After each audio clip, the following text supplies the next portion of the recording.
시장의 맥락 잡아보겠습니다. 오늘장 키포인트 루크투자연구소 임순재 대표와 함께합니다. 안녕하세요, 대표님. 네, 안녕하십니까? 네, 먼저 주신 내용 주제부터 화면으로 공개하겠습니다. 자, 오늘 볼 키워드는요, 원자재 가격 강세입니다. 정말 이 부분이 사실 양가적인 측면이 있기는 한데 투자의 힌트를 어떻게 얻어볼 수 있을지에 대한 부분, 그리고 우려되는 부분 이렇게 잠시 후에 체크를 해보겠습니다. 먼저 미 증시 마감 상황부터 체크해 주세요. 네, 전일장 미국 증시는 좀 약세로 끝났습니다. 유가 상승이 좀 크게 있으면서 이거에 대한 인플레이션이 좀 확산됐다라고 보시면 될 것 같고요. 장 초반에는 강세로 출발을 했습니다. 그랬는데 매도 물량 출회로 인해서 장 중반 이후서부터 하락 반전을 했고요. 그 장 막판에 갈수록 하락폭이 좀 커지는 그런 모습들을 좀 보였습니다. 일주 변동폭이 좀 컸습니다. 다우 같은 경우는 450포인트가 이제 출렁거렸고요. 나스닥 같은 경우도 180포인트가 출렁거리면서 좀 일일 충격폭이 좀 컸다라고 보시면 될 것 같고요. 최근에 원자재 가격 상승, 그다음에 시간당 임금 상승 등으로 인해서 이제 인플레이션이 좀 더 지속될 거다라는 우려가 시장에서 좀 많이 반영되지 않았나라는 생각이 들고 있습니다. 좀 전에 오네카도 얘기했지만 골드만삭스가 일단 미국 경제 성장률을 전망치를 하향 조정을 했습니다. 이게 지난 5주 전에 한번 하향 조정을 했는데 다시 지금 하향 조정을 했기 때문에 시장에 좀 더 충격이 있지 않았나라는 생각이 들고 있고요. 전 사실 근데 이 부분이 네. 경제 전망치가 낮아지고 경제가 부진할 것이라는 우려감 포인트 하나가 있고 또 다른 포인트 같은 경우에는 지금 인플레이션에 대한 우려가 있지 않습니까? 네네. 그래서 금리에 대한 급등 부담인데 경제 성장률이 안 좋아질 거라는 핑계 대면서 금리가 좀 진정될 가능성도 있잖아요. 이 양쪽이 어느 네. 부분에 무게 중심을 둬야 될까요? 일단은 그 성장률 둔화가 우선이 아닌가라는 생각이 듭니다. 일단 예. 물가 상승률 같은 경우에는 지금 단순하게 그 원자재 관련된 지금 어떻게 보면 공급 측면에 지금 물가 상승이 일어나는 그런 상황이기 때문에 이게 쉽게 잦아들 것 같지는 않아 보인다라는 거죠. 일단 경제 성장률이 좀 둔화가 되면 당연히 관련된 소비가 줄기 때문에 조금 공급 측면에서 보면 좀 안정될 거 아니냐라는 기대는 하지만 그래도 계속 미국뿐만 아니라 다른 지역에서도 지금 계속 경제가 재개가 되면서 관련된 소비가 증가하고 있는 그런 상황이기 때문에 그런 점도 좀 감안을 하셔야 되지 않을까라는 생각을 해보고 있습니다. 지난주 이제 금요일 날 나왔던 고용 지표는 조금 안 좋게 나왔습니다. 일단 비농업 지수가 19만 4천 명을 증가하면서 이제 시장 예상치 50만 명보다 상당히 좀 감소를 했고요. 그러다 대신 이제 시간당 임금 상승률 같은 경우는 전년 대비 4.58% 상승을 했습니다. 그래서 상승폭이 상당히 좀 크다라고 보시면 될 것 같고요. 그다음에 실업률도 4.8%로 전월 5.1%에 비해서 좀 큰 폭으로 이제 떨어지는 그런 모습을 좀 보였습니다. 그러니까 고용 측면에서만 보면 테이퍼링을 할 수 있는 조건은 충분히 지금 되고 있다라고 보여지고요. 그렇기 때문에 이렇게 경기가 지금 조금 부진하다라는 그런 얘기가 나옴에도 불구하고 테이퍼링은 아마 11월 달에 정상적으로 진행될 것이다라는 게 어저께 시장 분위기였다라고 보시면 될 것 같습니다. 머크 관련돼서 이제 코로나 먹는 치료제인 몰누피라비르에 관련된 이제 긴급 사용 신청에 관련된 건이 있었습니다. 그러다 보니까 일단 예정대로 한다라고 하게 되면 한 2주 정도, 2주에서 한 달 내에 아마 허가를 받을 걸로 예상이 되고요. 그럼 올해 연말까지 170만 세트 정도 미국 정부에 공급을 하겠다라고 지금 예정이 되어 있습니다. 5일간 $700이기 때문에 비용은 상당히 발생을 하는데 단일계 항체 크론 치료제의 가격이 이 가격의 3배 정도 된다라고 하면 일단 지금 당장은 사용을 하는데 문제가 없을 거다라는 생각이 들고 있고요. 이외에 화이자도 지금 개발 관련돼서 상당히 진행이 돼 있다라고 하고 전일에 이제 일본 정부에서 얘기하는 게 일본의 시오노키 제약에서 올해 내에 먹는 코로나 치료제를 출시할 거다라는 그런 이제 목표를 설정을 하면서 관련된 아시아 증시도 강한 그런 모습들을 좀 보였다라고 보시면 될 것 같습니다. 예, 전반적으로 미 증시 내부의 이슈까지 체크를 해주셨습니다. 국내에서는 어느 부분에 포커스를 맞추면서 대응 전략 세워야 될까요? 일단 원자재 가격이 많이 오르기 때문에 원자재 가격 중심으로 좀 하는 게 어떨까라는 생각을 좀 해보고 있습니다. 제가 오늘 갖고 나온 게 이제 원자재 가격 관련된 부분인데요. 일단 최근 들어 이제 원자재 가격들이 상당히 좀 강한 이제 상승세를 좀 보이고 있다라고 보시면 될 것 같습니다. 지금 원유 같은 경우 WTI 같은 경우는 지금 80.5달러로 이제 전일 끝났는데요. 일단 이게 2014년 10월 이후에 최고치를 기록을 하는 그런 모습입니다. 최근에 이런 상승세가 계속 이어나고 있는 그런 상황이어서 일단 이 원유 같은 경우에 이제 원자재 특히 이제 물가 상승률이 상당한 영향을 미친다라고 보시면 될 것 같고요.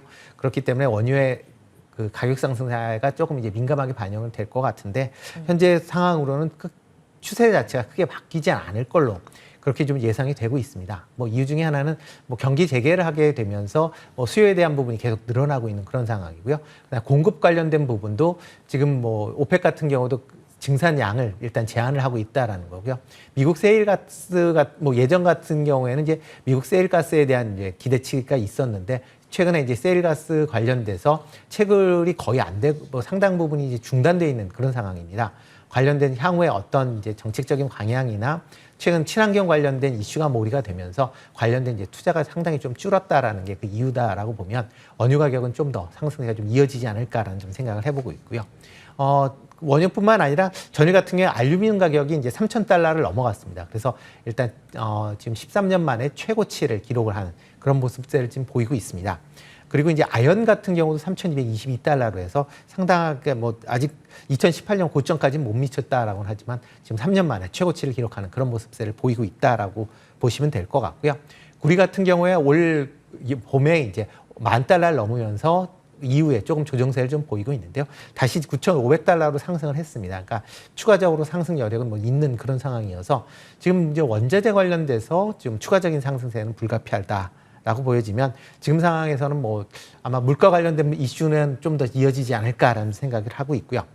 이거에 뭐 미쳐서 지금 관심 있게 좀 보셔야 되는 그런 이제 업종을 본다라고 하게 되면 정유주나 비금속 관련주가 우선적으로 좀 관심 있게 보실 필요가 있지 않을까라는 생각을 해보고 있습니다. 예. 특히 정유주 같은 경우는 뭐 싱가포르 복합 정제 마진 최근에 이제 6달러를 넘어서면서 정유사들에 대한 이제 수익 개선 효과가 있을 거다라는 기대감이 있고요.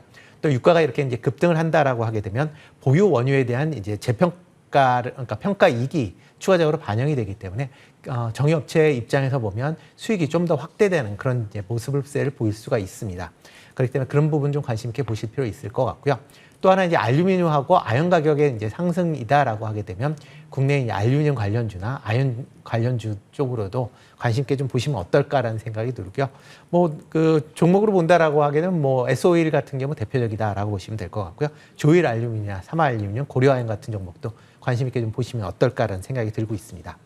예. 이런 원자재 관련돼서 추가적으로 또 이제 관심 있게 보셔야 될 게 항공 해운 관련된 화물 운임에 관련된 부분입니다.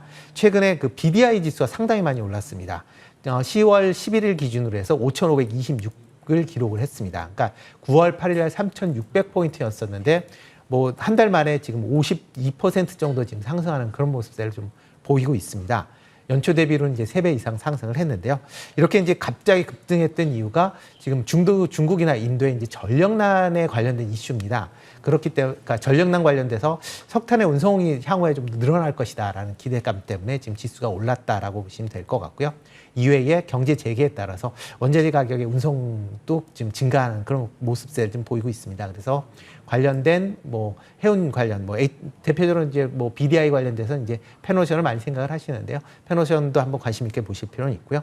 또 하나 이제 TAC 항공화물 관련돼서 뭐 홍콩 북미 노선이 지금 킬로그램당 9.74달러를 기록을 했습니다. 그러니까 뭐 작년 5월달에 8.7달러인데 그보다 상승을 했기 때문에 일단 항공 화물 관련주도 뭐 항공 대표적인 뭐 대한항공, 아시아나항공도 관심 있게 보시면 어떨까 싶습니다. 예, 공급 병목 현상에 따른 원자재 급등, 인플레이션 부담은 경제 전반에 대해서는 부담 요인이고 원자재 관련주는 투자 힌트가 될 수 있겠다라는 관점에서 정유주, 비금속 관련주 말씀 주셨고요. 더불어서 항공, 해운 관련주 주목하자 이 말씀 주셨습니다.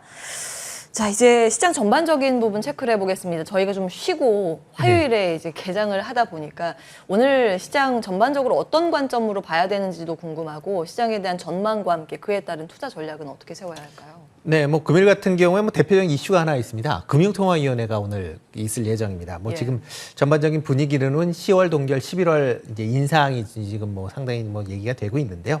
일단 뭐 기준금리 인상을 할 요인은 뭐 충분하게 많습니다. 지금 당장 인상을 해도 뭐 이상이 없을 만큼 이제 많은데 그 과연 이제 너무 이제 2번 연속 지금 올리는 거에 대한 부담감이 지금 어떻게 이제 작용을 할 거냐라는 부분입니다. 일단 얘기로는 뭐 8월 금리 인상 부분하고 그다음에 대외 여건 불안정 때문에 뭐 동결 의견이 좀 강한데 개인적으로 보면 뭐 인상을 해도 큰 문제는 없기 때문에 인상 예. 쪽이 조금 더 뭐 유세하지 않을까라는 좀 생각은 개인적으로는 좀 해봅니다. 뭐 만약 근본에 이제 인상을 못 한다라고 하게 되면 이제 11월 달에 인상하는 거를 뭐 일단 시장에서는 그렇게 받아들이니까 그런 점도 감안을 하셔야 될 것 같고요. 예. 그다음에 줄곧 관련 이슈는 뭐 계속 지금 뭐 지속될 걸로 그렇게 예상이 되고 있습니다. 뭐 저희 연휴 기간 동안에 또 뭐 중국의 이제 부동산 관련 기업 관련된 좀 이슈들이 좀 나왔었기 때문에 그런 부분도 좀 감안을 하시는 게 어떨까라는 생각이 들고요.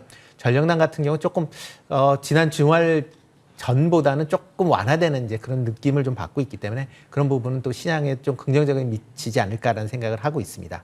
하지만 뭐 시장 전체적으로 본다라고 하게 되면 대외 여건에 따라 출렁거림은 좀 이어질 것 같고요. 그렇기 때문에 아직까지는 보수적인 관점에서 접근을 하시는 게 좀 낫지 않을까라는 생각이 들고 있습니다. 뭐 지금 상황에서는 뭐 상승으로 바로 전환되기보다는 현재 상황에서 아마 횡보거나 아니면 조정하는 장세 쪽으로 조금 더 조금 더 이제 비중을 두시고 아마 투자에 임하시는 게 어떨까라는 생각을 해봅니다. 네, 한국은행의 금통위는 통상 오전 10시 전후에 열리기 때문에 들어오는 내용들 바로 저희가 전해드릴 거고요. 시장 전반적으로 보면 조정 장세 대비 전략이 필요하다. 방어태세 말씀 주셨습니다. 루크투자연구소 임순재 대표와 함께했습니다. 고맙습니다.